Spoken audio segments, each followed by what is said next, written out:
All right, good morning, everybody. As you can see, I've got a special guest with me today, my brother Paul. He's in from Montana to help out with taking care of Dad. And he spent the night with me last night, and we went and worked out together this morning. It's been a nice time. And now I asked him, hey, you want to do this video with me? And he said, yeah, sure, let's do it. And so he's just going to jump in right where we've been in First Peter.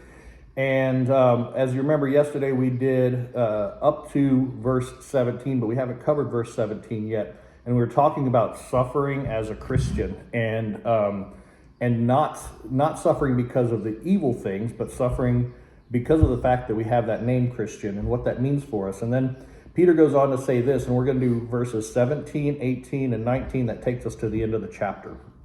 So 1 Peter 4:17. For it is time for judgment to begin at the household of God. And if it begins with us, well, what will be the outcome for those who do not obey the gospel of God?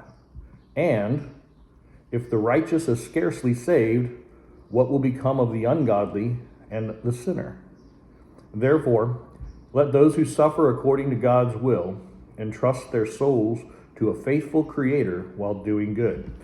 So, Paul, I'm glad you're here because I'll just toss you this softball about judgment beginning with the household of God. Right, following up right after about suffering and all of this kind of stuff that we've been talking about. I guess, jump into that. What judgment are we talking about here, and what does that look like? I mean, yeah, it's interesting because in verse 16 he talks about not being ashamed when you suffer for being a Christian. And then the first word in 17 is the word for, or in Greek, the word hati, which means like because or namely. So it's connecting 16 to 17. So he's connecting suffering to judgment.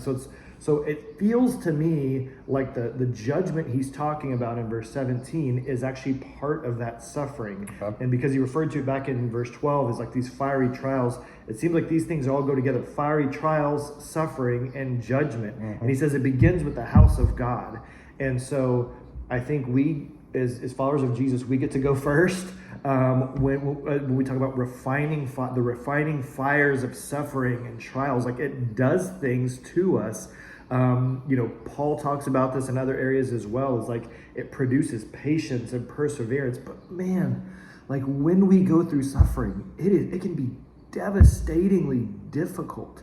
And so like if we let that start with us and do the hard work of dealing with the sin in our own hearts, or like the relational strife that's caused by us, this happens in marriages all the time, is a great place for this to happen. If we're willing to go through that, I think what these verses do is it stirs up compassion. Because if it starts with the household of God, and then he goes, hey, if the righteous can scarcely be saved, what will become of the ungodly and the sinner?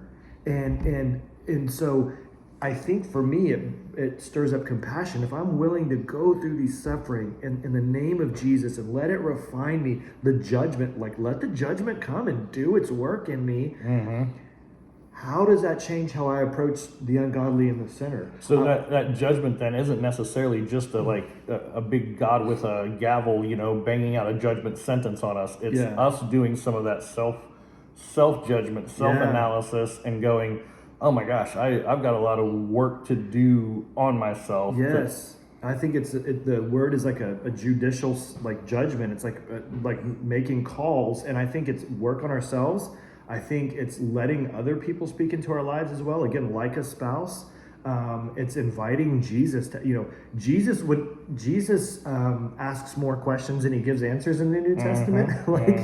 He rarely answers a question directly. He usually answers it with a parable or another question. So going to Jesus and saying, Jesus, what do you want to ask me right now? And letting him do some of that work in our hearts where we're willing to ask a hard question, or actually going, what if my spouse is right about this? Or what if letting people speak. So maybe other people have made that quote unquote judgment on you, and we've been averse to it. Yeah. But to maybe go, okay, there might be something to that. Instead of just being defensive. Yeah. You know, kind of accepting it and letting it marinate a little bit. And we got to be careful because there's also accusation or bad narratives that we've gotten from other people. We don't want to live by that. I But have no idea what that Yeah, I'm talking about. Yeah. Okay, so since we got two Geeky boys here at the same Yeah. time, we run the risk of going for a very long time.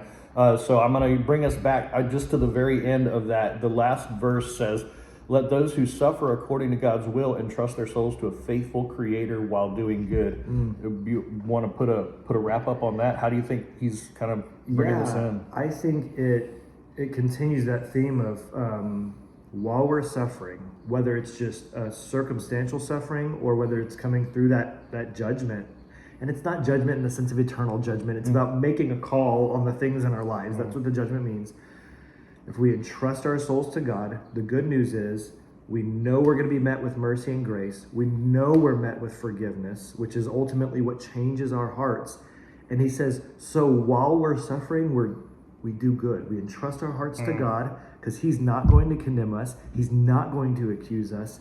And so we entrust him with that while we do good. And again, I think that going through trials,